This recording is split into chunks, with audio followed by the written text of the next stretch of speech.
Doctor Yunus সরকার প্রধান হিসেবে নরেন্দ্র মোদীর সঙ্গে বৈঠক করেছেন। এটি একটি বড় দিক কিনা বাংলাদেশের জন্য, এটা আসলে কতটা সিগনিফিকেন্ট এটা নিয়ে একটা বলবেন। এটা এক ধরনের স্বীকৃতি, কেউ কেউ বলছেন। চীনে গিয়ে সেভেন সিস্টার্স নিয়ে তিনি যে বক্তব্য দিয়েছেন, সমুদ্র সুবিধা নিয়ে তিনি যে কথা বলেছেন, ল্যান্ডলক কান্ট্রি, এগুলিকে আপনারা সুবিধা করেন কিনা, বলা যায় এর প্রভাবে ট্রান্সশিপমেন্ট বাতিল করে দিয়েছে ভারত, এটাও দেখছেন কিনা।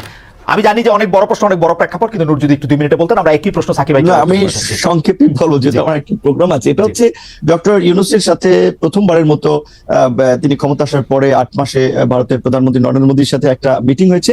এটা ইতিবাচক, কিন্তু এটা খুব বড় আহামরি কোনো আপনার অর্জন হয়ে গিয়েছে সেটা আমি মনে করি না। আর এখানে স্বাভাবিকভাবেই একটা প্রতিবেশী দেশের সাথে তো বৈরী সম্পর্ক রেখে চলাটা কারোর জন্যই মঙ্গলজনক নয়। যদিও ভারত নিজের কারণেই আজকে বাংলাদেশের জনগণ তাদের সাথে একটা বৈরী পরিবেশ তৈরি হয়েছে। এখান থেকে উত্তরণে ভারতকে আমি মনে করি বেশি আন্তরিক হওয়া দরকার ছিল। সেখানে এই মিটিং এর কিংবা ইউনূস স্যার যে চীনে গিয়ে যে বক্তব্য দিয়েছেন, সেটা আমি মনে করি উনি বাংলাদেশের পক্ষ থেকে একটা শক্তিশালী অবস্থান ব্যক্ত করেছেন যে ইট মারলে পাটকেলটি খেতে হবে। সেই ক্ষেত্রে ভারতের এই ট্রান্সশিপমেন্ট বাতিল, এটা আলাপ আলোচনার মধ্যে দিয়ে তাদের সাথেও আমাদের অনেক ইস্যু আছে, তারাও এখান থেকে অনেক বেনিফিট নিচ্ছে। সেখানে ভারত একেবারে আমাদেরকে কোণঠাসা করে ফেলবে সেটাও ভারত পারবে না। তবে আমরা চাই একটা উইন উইন জায়গা থেকে ডিপ্লোমেসিটা ওপেন করার জন্য, একেবারে বন্ধ করতে আমরা চাই না।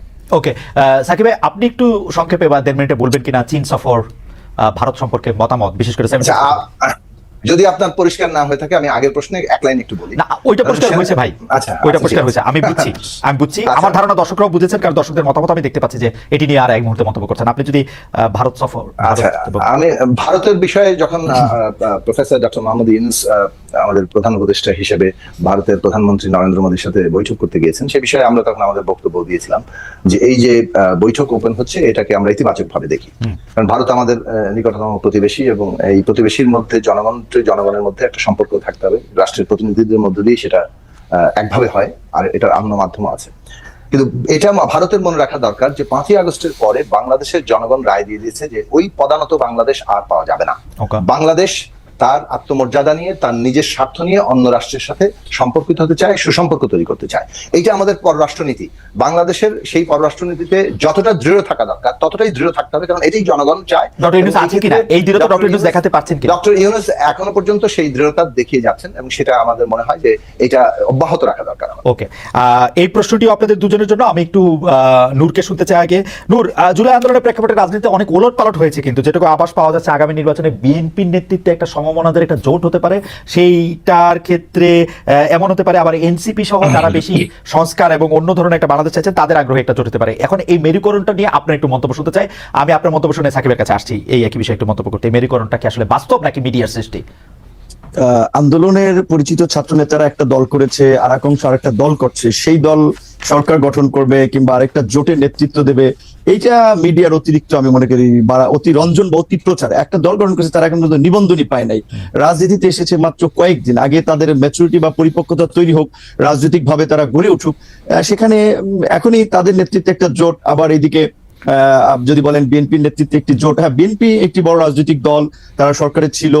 আন্দোলন সংগ্রামে যে আমরা প্রায় 42টি রাজনৈতিক দল ইনক্লুডিং সাকিব ভাই সহ আমরা যে যুগপৎ আন্দোলন করেছিলাম, 31 দফা রাষ্ট্র সংস্কারের রূপরেখা এই আন্দোলনের আগেই দিয়েছিলাম, সেখানে আমাদের মধ্যে একটা বোঝাপড়া ছিল। কিন্তু বিএনপি কিছুদিন আগে বিএনপির এক শীর্ষ নেতার বক্তব্যে আমরা দেখতে পেলাম যে বিএনপি বলছে যে এই নির্বাচনে তাদের জোট গঠনের কোনো পরিকল্পনা নাই। তবে আমার তারা একটা জাতীয় সরকারের কথা বলেছে। কাজে বিএনপির কৌশলটা কি হয় সেটা জানি না। তবে আমরা আলাপ আলোচনা চালাচ্ছি বিভিন্ন রাজনৈতিক দলগুলোর সাথে, যে নিবন্ধিত কিংবা সমমনার দল, আমরা যারা একটা নতুন রাজনীতি চাই, পরিবর্তন চাই, যারা একটা ইতিবাচক ভাবে আগামী বাংলাদেশকে দেখতে চাই, তারা যদি একটা সরকার গঠন করতে পারি, নির্বাচন একটা জোট গঠন করতে পারি, সেই আলাপ আলোচনাটি চলছে অনেকের জায়গা থেকে। সেখানে কার নেতৃত্বে কোন জোট হবে সেইটা বোধহয় এখনই সময় না। কারণ রাজনীতিতে যদি ধরেন নির্বাচন ডিসেম্বর হয়, তাহলে এক ধরনের মেরুকরণ হতে পারে, ডিসেম্বর ওভার হলে আরেক ধরনের মেরুকরণ হতে পারে। আমি সহজ সরল ভাবে এটা মনে করি, মেরুকরণের এখনো অনেক সময় বাকি, অনেক জল অনেক দিকে গড়াবে আমার মনে হয়, যদি সময় যত যাবে তত বোঝা যাবে। আপনি একটু মন্তব্য করবেন, কিন্তু আমার একটা পর্যবেক্ষণ আছে। পর্যবেক্ষণটা হচ্ছে এরকম, আন্দোলনের সময় জোনায়েদ সাকি যত গুরুত্বপূর্ণ থাকেন, নির্বাচনের সময় ততটা গুরুত্বপূর্ণ থাকেন না। এটা আপনি খেয়াল করেছেন কিনা এই মেরুকরণের প্রসঙ্গে যদি আপনি একটু বলেন। আচ্ছা, দেখুন, আমরা এখন পর্যন্ত যে বাস্তবতায় আছি, সংস্কার এ বিষয়ে ঐক্যমত্য, তারপর সেই সংস্কারগুলো কিভাবে বাস্তবায়ন হবে, আগামী নির্বাচনটার ক্যারেক্টার কি হবে, অর্থাৎ আগামী সংসদ নির্বাচনকে আমরা কিভাবে আখ্যায়িত করব, এই প্রশ্নগুলো নিয়ে এখন আলোচনা চলছে। নির্বাচনী ঐক্য প্রশ্নে এখনো পর্যন্ত কংক্রিট কোনো আলোচনা হয়নি। এটা ঠিক যে বিএনপি সহ আমরা 39-42টি দল আমরা যুগপৎ আন্দোলন করেছি, যুগপথের বাইরেও যার যার অবস্থান থেকে মোট 63টি দল আন্দোলন করেছে। এখন এখানে ইলেকশন যখন আসবে তখন এই পোলারাইজেশনটা হয়তো আরো স্পষ্ট হবে, কিন্তু এই মুহূর্তের এমফাসিস হচ্ছে যে সংস্কার এবং নির্বাচন এবং এই দুইয়ের মিলে যে টোটাল রোড ম্যাপটা এটা কিভাবে আসছে সে বিষয়ে একটা ন্যূনতম ঐক্যমত্য তৈরি করা, Okay. এবং সরকার আশা করি এই বিষয়ে দ্রুত বৈঠক করে একটা জায়গা তৈরি করবে।